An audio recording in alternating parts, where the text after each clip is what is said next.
Today's program is brought to you by OTCStockShark.com. For the latest and greatest OTC and Pink Sheets information, sign up for your account at OTCStockShark.com. Thank you for tuning in to TBC Today. I'm Brandon Vincent. And I'm Angelina Soriano. In financial news, stocks saw a late surge collapse as investors reassessed Federal Reserve moves to try and support an increasingly wobbly economic recovery. The Dow Jones Industrial Average finished down 54 points or 0.51% at 10,644 after the Fed announcement to erase the majority of its earlier triple-digit loss. Treasuries jumped while the U.S. dollar plunged, shaving off a day of strong gains.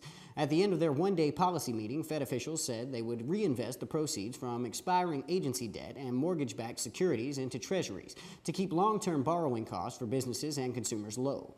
The U.S. Central Bank also acknowledged that the pace of the recovery has slowed in recent months. In U.S. news, the House of Representatives approved $600 million in emergency funding to help secure the U.S.-Mexico border. The measure, which passed in a voice vote, will now advance to the Senate for final congressional approval before being signed into law by President Obama. Senators passed a similar plan last week. Among other things, the bill provides for roughly 1,500 new law enforcement agents, new unmanned aerial vehicles, new forwarding operating bases, and $14 million in new communications equipment. The measure has attracted strong Democratic and Republican support. Homeland Security Secretary Janet Napolitano praised the plan last week, saying it would add important permanent resources to continue bolstering security on the southwest border. The bill is funded in part by imposing higher fees on personnel companies that bring foreign workers into the United States. In international news, Prime Minister Vladimir Putin of Russia tried his hand at firefighting, sitting at the controls of a plane that dumped water on two wildfires in central Russia.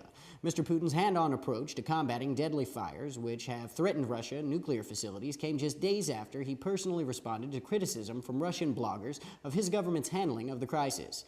The government's new agency, RIA Novosti, reported that Mr. Putin's photo op in Ryazan, the Russian province, was a productive one.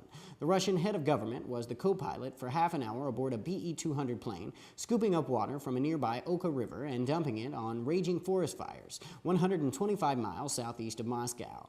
He dumped approximately 12 tons of water on each of two fires, extinguishing both completely. Because Mr. Putin appears to be making an effort to limit both the physical damage to his country and the political damage to his reputation caused by the raging wildfire, it was not surprising that a camera crew was on hand to supply footage of his firefighting stint. When you've got a serious leak, it's time for Leak Ender 2000. It fixes any leak fast, no matter what's leaking. Just spray it with Leak Ender 2000, and in minutes, the leak is sealed. Look, we'll cut this garden hose with a knife, then shut off the water and spray on Leak Ender 2000. Minutes later, the hose is as good as new. The cut is sealed. Leak Ender 2000 is a unique compound that fills and seals any crack or separation as it hardens. Why put up with gushing gutters, dripping drains, wet windowsills, and rain-soaked RVs? Leak Ender 2000 stops all those leaks, and it's yours for only $14.95. Call now and we'll double your order. We'll send you this giant-size can at no extra charge. Order now. To order, have your credit card ready and call toll-free 1-800-936-0300 or send check or money order for $14.95 plus $5.95 shipping to the address on your screen. Call 1-800-936-0300. In travel news, the USA's first and best-known national park has certainly been in the spotlight this summer. From news that Yellowstone set a new visitation record in July, putting it on track to meet or exceed last year's previous record, to last week's fatal bear attack on a camper just outside the park near Cook City. More than 957,000 people came through its gates last month. That's nearly 60,000 more than last July, when the park's previous monthly record was set. July usually is Yellowstone's busiest month, followed by August, June, and September. Nearly 3.3 million people have visited Yellowstone in 2009, and visits for 2010 are up 5.8% over last year. Just over 2 million people visited in the first 7 months of the year, the first time that's happened in the park's history. Visitors, especially families, continue to be attracted to Yellowstone during the recession, likely because their stay can easily be adapted to how much they're able to spend. For $25, a carload of visitors can roam Yellowstone and nearby Grand Teton National Park for a week. Last month, both campgrounds and lodges reported being full by mid-morning. In previous years, campsites could still be found in the afternoon. In tech news, gadget lovers have long held to the secret belief that the right camera, smartphone, or large aperture lens will make them sexier.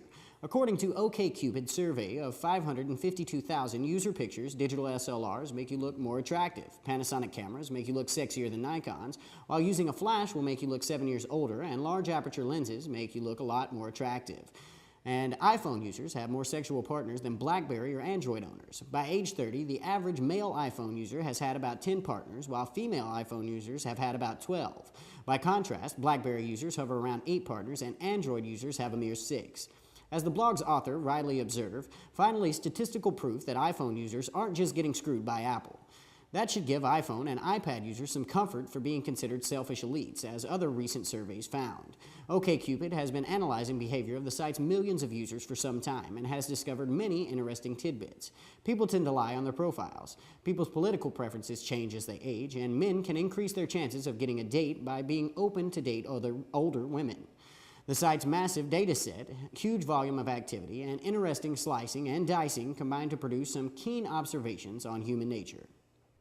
In health news, Americans are continuing to get fatter and fatter, with obesity rates reaching 30% or more in 9 states last year, as opposed to only 3 states in 2007. The increases mean that 2.4 million more people became obese from 2007 to 2009, bringing the total to 72.5 million, or 26.7% of the population. The numbers are part of a continuing and ominous trend, but the rates are probably underestimates because they are based on a phone survey in which 400,000 participants were asked their weight and height instead of having it measured by someone else, and people have a notorious tendency to describe themselves as taller and lighter than they really are. Dr. Thomas Frieden, the director of the Center of Disease Control and Prevention, said over the past several decades, obesity has increased faster than anyone could have imagined it would. Also, Dr. Thomas said obesity rates have doubled in adults and tripled in children in recent decades. In Green News, just as Lester Brown writes about rising temperatures leading to rising food prices, a new report in the Proceedings of the National Academy of Sciences details the connection, already evident and likely to become more so, between rising temperatures and declining rice yields in parts of Asia. It's decidedly not a pretty picture. Examining statistics from 227 farms across 6 important rice-producing countries in Asia, a team of researchers led by Jared Welch of the University of California, San Diego found that rising temperatures have significant effects on crop yields. As daily minimum temperatures rise, rice yields drop. Data from the Philippines shows yields declining 10% for every 1 degree increase in daily minimum temperatures. On the other end of daily temperature, higher maximums increase crop yields, but only to a certain point, after which yields decline. Even when higher maximums increase yields, this benefit is less than the negative impact of less cool nights. Thank you for tuning in to TBC Today. I'm Brandon Vincent. And I'm Angelina Soriano.